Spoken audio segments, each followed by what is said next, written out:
Is this good? I would expect the camera to explode at how handsome I am. I'm a little disappointed that there's no fireworks going off right now. Can we do something about that? Good evening. Thank you for having me. My name is Wilbert Frank Spell Jr. I was born May 24th, 1972, Jackson Heights, New York.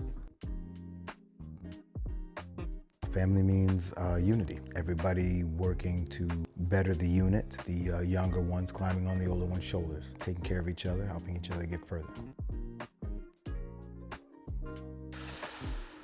Crazy mother. No, I can't. Sorry. I have many. So I grew up in a house with 3 brothers, with my mother and father, but my dad had several children from other relationships. So overall, I believe there were 9 siblings. But I only grew up with my 2 older and 1 younger brother. And then at some point, my brother from another mother, Scott, had come into the fold as well. But I grew up basically just 4 of us, 3 brothers and myself.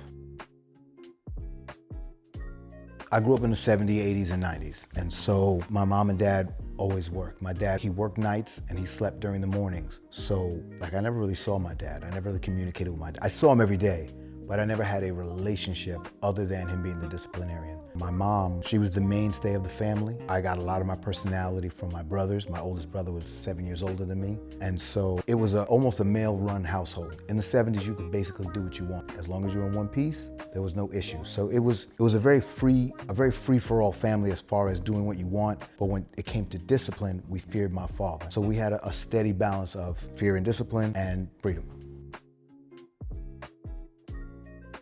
I'm 3 years older than the youngest of us, my youngest brother, and I have the memory of him coming home from the hospital and being laid in the crib. When we started, from my sense of perception, there were 6 of us living in a studio apartment. So I remember that. I remember sleeping on a couch with my older brother, while my oldest brother had his own room. My youngest brother slept in a crib. I remember growing up in that neighborhood. My earliest memories are living in that apartment and it being so small. I got a lot of years in the game. There are so many that I don't know if I could pinpoint one. A lot of the memories at this stage of my life, I'm not 90, I'm only 52, but at this stage of my life, a lot of them meld into one another. What I will say is that holidays always brought about the best memories, especially Christmas. So when we were growing up around September, October, my mom would give us the Sears catalog, because she used to work at Sears. And she would have us circle the items in the catalog that we would want for Christmas. And then she would, go out, buy them and try to hide the toys from us and then wrap them and present them to us on Christmas. I do remember always having good Christmases. We would have a Christmas sheet and she would over-decorate this tree like you would not believe. And we would help her and she would hang stockings and we would listen to Christmas music. While I would say that we never really had a lot, Christmas morning, we were the richest kids in the neighborhood, no doubt, because we always had what we asked for on Christmas, whether it was toys or bikes, whatever it was we asked for, we got on Christmas. So Christmas would be some of my best, most fondest childhood memories. Not as much as I should, not as much as I'd like to. So when we were younger, my dad always told us he had a twin brother. My dad grew up in Philly, Pennsylvania. He was one of those dudes that had to go 2 miles to school uphill both ways. He was one of those guys. And he had told us that he had a twin brother when he was younger, and the twin brother had died because he got bitten by a snake.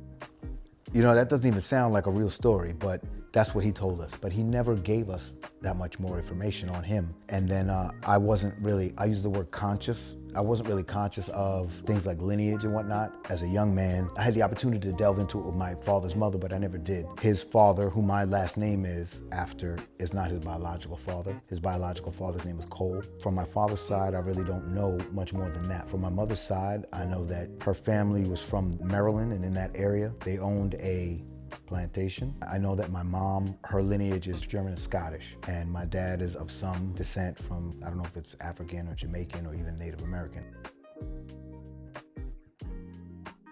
I have 4 children. I have 3 sons and a daughter. My oldest son is Thomas. He's 34, soon to be 35. He has a family of his own now in Pennsylvania. I have my lovely daughter, Tyler. Truth be told, when Tyler was born, I was a little afraid that, like, Thomas is a smart dude. I hope Tyler will be equally as smart. Trump's Thomas. Tyler's smarter than Thomas. And she's gorgeous, a gorgeous young lady, beautiful smile. And then I have my second son is Elijah, another very intelligent, extremely focused young man. And these 3 are, like, linguistically speaking, they speak so well. Did I just profile my own kids? They present themselves so well. You could drop them anywhere in any situation. They can talk themselves into or out of whatever they need to. And then finally, my youngest son, Wilbert III. He's a bit of a rebel. He has some of my devil-may-care attitude, whereas the other three really don't. They're more serious and about their business. Will is a little more devil-may-care and a little more by the seat of his pants. But he also has a sense of intellect when it comes to fashion, music. Of the four, I would say he's the fashion nova or fashionista of the crew. I love to see my kids do well. Anything that my children do and are successful in that moment is my greatest joy in that moment, you know? I love them all, they're my heart. I'm very proud of all four of them.